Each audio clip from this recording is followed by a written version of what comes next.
ரெண்டு பேருக்கு நடுவுல தான் போட்டியே.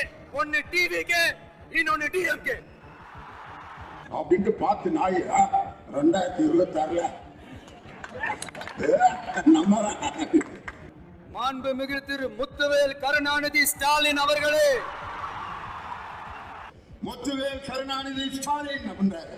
2000 பேர் எந்திரிச்சு இதுலதான் என் தலைவர் ஜெயிச்சிருக்காரு. உங்க கட்சிக்காரங்க 2000 பேரையும் எந்திரிச்சு கைதட்ட வச்சிருக்குன்னா அந்த பேருக்கு எவ்வளவு சக்தி இருக்குங்கிறத அங்க தெரிஞ்சுக்கலாம்.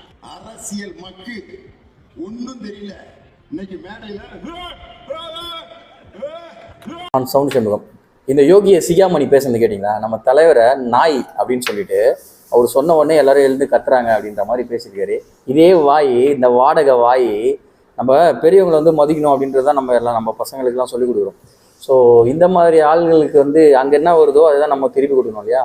இந்த வாடகை வாங்கி பேசுகிற வாடகை வாய் 2019 என்ன பேசியிருக்குன்னு தெரியுங்களா? அதையும் கொஞ்சம் பாருங்க. இன்னைக்கு ஒரு படம் பிகில்ன்ற ஒரு படம் வரப்போகுது, நம்ம நடிகர் விஜயோட படம். அவர் அந்த இசை வெளியீட்டு விழாவில் நடிகர் விஜய் பேசுறாரு. சுபஸ்ரீ என்ற அந்த பெண் இன்ஜினியர் இறந்ததற்கு நான் வருத்தம் தெரிவிக்கிறேன். அதுக்கு காரணமாக இருந்தவர்களை கைது செய்வதை விட்டுவிட்டு பிரிண்ட் அடிச்சு கொடுத்தவனையும் ஒட்டுனவனையும் கைது செய்திருப்பதை நான் கண்டிக்கிறேன். யார் சொன்னா? நடிகர் விஜய். உண்மையிலே அவரை நான் பாராட்டுறேன். உண்மையான கருத்தை தைரியமாக ஒரு இசை வெளியீட்டு விழாவை சொன்னார். அதை விட ரொம்ப அற்புதமா என்ன சொன்னார் தெரியுமா? யாரை எந்த இடத்துல உட்கார வைக்கணுமோ அவங்கள உட்கார வச்சா நாட்டுல பிரச்சனையே வராது. கரெக்டா சொல்லிட்டேன். உடனே அவரு கரெக்டா தானே சொல்லியிருக்காரு. இப்ப யாரும் உட்காந்துருக்காங்களோ அவங்க சரியா தான் உட்காந்துருக்காங்கன்னா அதுக்கு ஒரு ஆள் சப்பக்கட்டு. ஒரு கதவை பார்த்துட்டு ஒருத்தன் சொல்றான், இந்த கதவை பதிலா வேற கதவை மாத்தினா நல்லா இருக்குன்னா அந்த கதவு ஓட்ட கதவு தானே அர்த்தம். சரியான கதவு இங்கே மாற்றப்பட வேண்டும் என்றால் இப்ப இருக்கிற கதவு ஓட்ட கதவு. இந்த கடையில வேற ஒரு ஆள் வேலைக்கு போட்டா நல்லா இருக்கும்னா இப்ப வேலை செஞ்சுக்கிட்டு இருக்கேன் துபாக்கூர் அப்படின்னு அர்த்தம். இந்த 2019 ஒரு கதவு ஒன்று சொல்லியிருந்தீங்க இல்லையா? அந்த கதவு கதை மேட்ரு தான். அது அதிமுகவாக இருந்தாலும் சரி, திமுகவாக இருந்தாலும் சரி, எந்த கட்சி சரியில்லைனாலும் தளபதி அப்பயும் சரி இப்பயும் சரி கேள்வி கேட்பார்.